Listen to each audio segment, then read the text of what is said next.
Hi friends, welcome back to Anvik YouTube channel. ಇವತ್ತು ನಾವು ತುಂಬ ರುಚಿಯಾದ ಮೊಸರು ಬೆಂಡೆಕಾಯಿ ಕರಿ ಹೇಗೆ ಮಾಡೋದು ಅಂತ ನೋಡೋಣ. ಈಗ ಮೊದಲು ನಾನೊಂದು ಬಾಣಲಿಗೆ ಸ್ವಲ್ಪ ಎಣ್ಣೆ ಹಾಕ್ಕೊಂಡು ಅದರೊಳಗೆ ನಾನು ತೊಳೆದು ಕಟ್ ಮಾಡ್ಕೊಂಡಿರೋ ಬೆಂಡೆಕಾಯಿನ ಹಾಕ್ಕೊಂಡು ಫಸ್ಟು ರೋಸ್ಟ್ ಮಾಡ್ಕೊತಾ ಇದ್ದೀನಿ.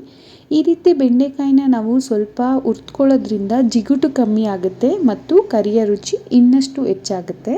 ಈಗ ಒಂದು ತಟ್ಟೆಗೆ ನಾನು ಇದನ್ನು ಎತ್ತಿಟ್ಕೊತಾ ಇದ್ದೀನಿ.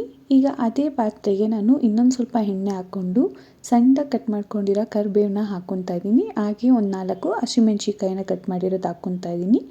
ನಿಮಗೆ ಖಾರ ಜಾಸ್ತಿ ಬೇಕಂದರೆ ನೀವು ಇನ್ನೂ ಹಾಕ್ಕೊಬೋದು.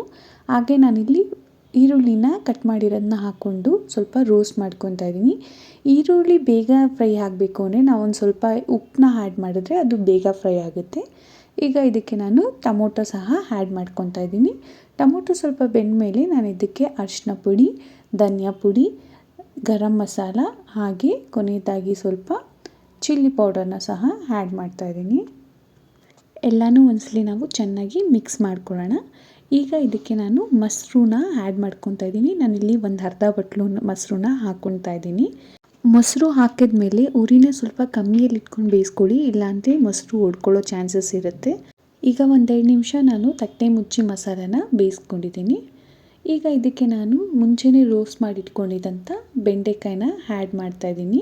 ಹಾಗೆ ನೀರನ್ನು ಸಹ ನಾವೇಕೆ ಮಿಕ್ಸ್ ಮಾಡೋಣ. ಮೊಸರನ್ನ ಸೇರಿಸೋದ್ರಿಂದ ಬೆಂಡೆಕಾಯಿಗೆ ಸೊಗಸಾದ ಹುಳಿ ರುಚಿ ಬರುತ್ತೆ ಹಾಗೂ ಗ್ರೇವಿ ತುಂಬ ರುಚಿಯಾಗಿರುತ್ತೆ. ಈಗ ನಾವು 1-2 ನಿಮಿಷ ಈ ಪಲ್ಯನ ಲಿಡ್ ಮುಚ್ಚಿ ಕುದಿಸ್ಕೊಳ್ಳೋಣ. ಪಲ್ಯ ಚೆನ್ನಾಗಿ ಕುಕ್ಕಾಗಿದೆ.